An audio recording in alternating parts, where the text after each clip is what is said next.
तुम्ही या चॅनलवर नवीन असाल तर सबस्क्राइब करा, तसेच लाईक आणि शेअर नक्की करा। महाआरोग्य शिबिर आणि आजचा हा धनश्री महिला पतसंस्थाचा 25 वर्षाचा रौप्य महोत्सव आणि धनश्री मल्टीस्टेटचा तपपूर्ती समारंभ।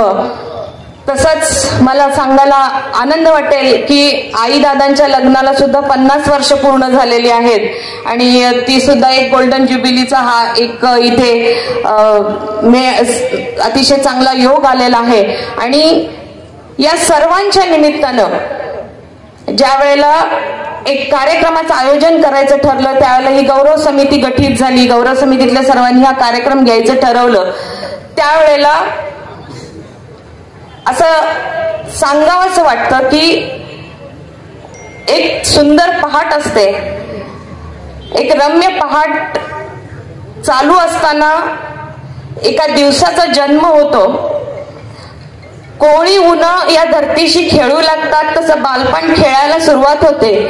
पण काही जणांच्या आयुष्यामध्ये बालपण तितकं खेळकर नसतं। त्या बालपणाला काही धारदार काठ असतात की त्या धारदार काठेला धरून त्या माणसांचं बालपण खडतर बालपण तारुण्याकडे जायला लागतं। जसजसं कोवळं ऊन कडक व्हायला लागतं, उन्हाच्या तिरिबीत अंग भाजू लागतं, तरी सुद्धा त्या उन्हाची कदर न करता हे आयुष्य पुढं पुढं सरकत राहतं, तरुण होत राहतं। आणि ऐन तरुणामध्ये ऐन 20-25 मध्ये आयुष्याचा आनंद तारुण्याचा घ्यायच्या ऐवजी कर्तव्याचा भार घ्यायचा आणि सामाजिक बांधिलकी, कौटुंबिक बांधिलकी आणि आत्मनिर्भरपणा या सर्व गोष्टींना घेऊन स्वतःचं आयुष्य समृद्ध करता करता लोकांच्या आयुष्यामध्ये आनंद निर्माण करायचा, लोकांच्या आयुष्यामध्ये सुखशांती समाधान द्यायचं व्रत हाती घ्यायचं। आणि अशा पद्धतीने या प्रखर उन्हातून आपला खडतर प्रवास पूर्ण करून ज्यावेळेला सांजेची साहूल लागते, थोडीशी उन्ह सौम्य होतात आणि सुंदरशी रम्य सायंकाळ सुरू होते, अशा वेळेला मग आई अंगणामधल्या तुळशीला दिवा लावते आणि हळूच म्हणते की शुभं करोति कल्याणम आरोग्यम धन संपदा शत्रुबुद्धी विनाशाय दीपज्योती नमस्तुते। तद्वतच त्या स्नेहाने आई आणि दादांचं आयुष्य लहानपणापासून तरुणपणामध्ये आणि तरुणपणापासून या रम्य सायंकाळी अशा पद्धतीनं जात गेलं।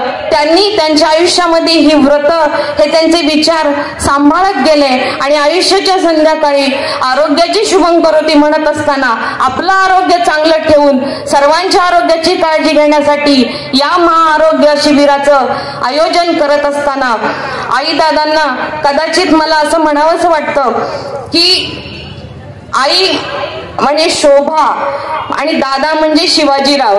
तर दादांच्या या आयुष्यामध्ये जर शोभा कोणी आणली असेल, दादांचं आयुष्य समृद्ध आणि शोभिवंत कोणी केलं असेल तर ते आईने केलं। आणि म्हणून आई आणि दादांचं हे नाव अतिशय सुयोग्य आहे दोघांच्या एकमेकांच्या कारकिर्दीसाठी। आणि म्हणून मला नेहमी म्हणावं वाटतं की आई नुसती शोभाच नाहीये तर ती दादांची शक्ती आहे। आणि आई आणि दादांची म्हणजे शिव आणि शक्ती ह्या दोघांनी मिळून हे काम करत राहिले। ह्या कामाचं त्यांनी जो गाडा समोर ओढत नेला त्याला एक दिवशी विजय प्राप्त झाला आणि धनश्रीच्या रूपाने लक्ष्मी त्यांच्या आयुष्यात आणि सर्वांच्या आयुष्यात आली।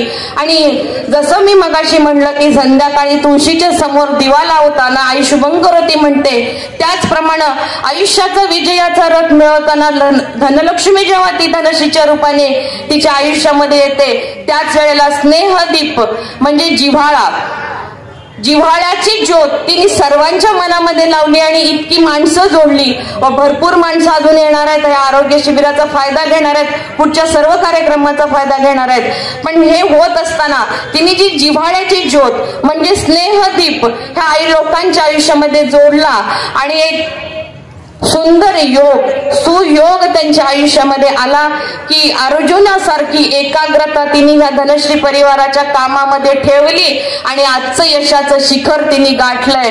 आणि अशा प्रकारचे आईचा धनश्री परिवार, सीताराम परिवार आणि काळुंगे परिवार परिपूर्ण होतो आणि मग संध्याकाळी परमेश्वरासमोर नतमस्तक होताना तो आई दादांच्या दीर्घायुरोग्या बरोबरच सर्व समाजाचं आरोग्य कसं चांगलं राहील म्हणून एका आरोग्य शिबिराची निर्मिती करतो।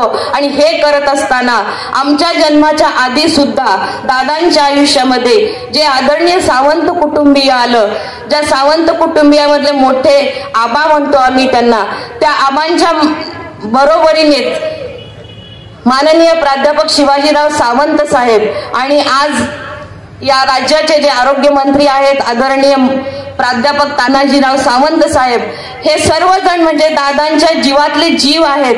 आणि या सर्वांनी त्यांची मैत्री, त्यांचा जिव्हाळा, त्यांचा स्नेह, त्यांचं प्रेम आजपर्यंत काळुंगे कुटुंबियांवरती सातत्यानं जपलेलं आहे, नैवे वाढवलेलं आहे।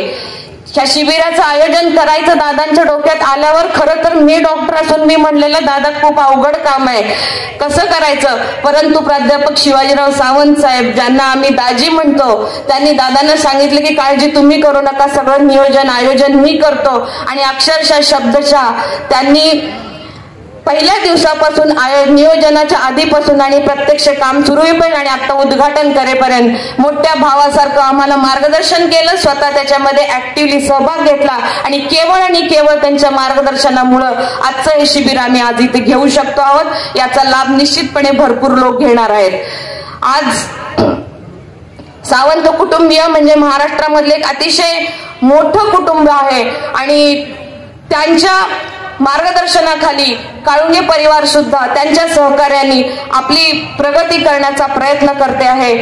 त्यांचं प्रेम असंच आमच्या कुटुंबावरती अखंड राहावं ही मी आज परमेश्वराचरणी प्रार्थना करते।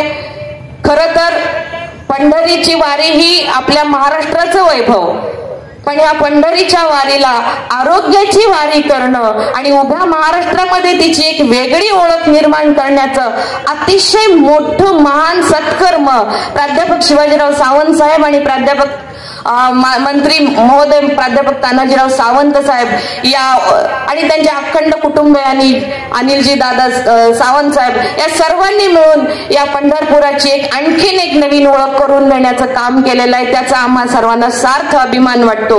आणि या सर्व गोष्टी करत असताना आईदादांनी महाआरोग्य शिबिर घेण्याचं ठरवलं। त्याचबरोबर दुपारी महिलांचा जो रौप्य महोत्सवाचा महिला पतसंस्थेचा रौप्य महोत्सवाच्या कार्यक्रमानिमित्त महिलांचे अनेक स्पर्धा घेण्यात आल्या। त्या स्पर्धा, त्यांचं बक्षीस वाटप, महिलांचं कौतुक, अनेक चेअरमन, महिलांचा सत्कार अशा विविध अंगाने आजचा दुपारचा कार्यक्रम होणार आहे। आणि संध्याकाळी आपल्या 25 वर्षाच्या खडतर परिश्रमानंतर काही मनाला थोडासा विरंगुळा व्हावा म्हणून एक सांस्कृतिक कार्यक्रम तो सुद्धा आयोजन करण्यामध्ये आदरणीय शिवाजीराव सावंत साहेबांचा मोठा हात आहे। आणि या पद्धतीने आजचा दिवसभराचा हा कार्यक्रम होणार आहे। आणखीन 2 दिवसाचा कार्यक्रम भरगच्च पद्धतीने इथे होणार आहे, परंतु सन्माननीय पाहुण्यांना वेळ कमी आहे म्हणून माझं लांबलेलं प्रास्ताविक मी थोडस संपवते आणि पुन्हा एकदा आपले या कार्यक्रमासाठी इथं उपस्थित असलेले सन्माननीय पाहुणे माननीय आमदार समाधानजी दादा आवताडे साहेब यांना मी धन्यवाद देते की ते त्यांच्या वेळात वेळ कार्यक्रम काढून या कार्यक्रमास आले आणि त्यांचा थोडा मी जास्त वेळ घेतला, परंतु आमदार साहेब आपल्या समोर जे काही चालू आहे ते सांगणं आणि ह्या कार्यक्रमासाठी सर्वांनी ज्यांनी मदत केली त्यांच्याबद्दल उल्लेख करणं हे माझी जबाबदारी होती, ती मी पार पाडली। आणि पुढच्या कार्यक्रमाचं आयोजन मी आयोजकांकडे देऊन माझ्या वाणीला इथेच विराम देते। धन्यवाद।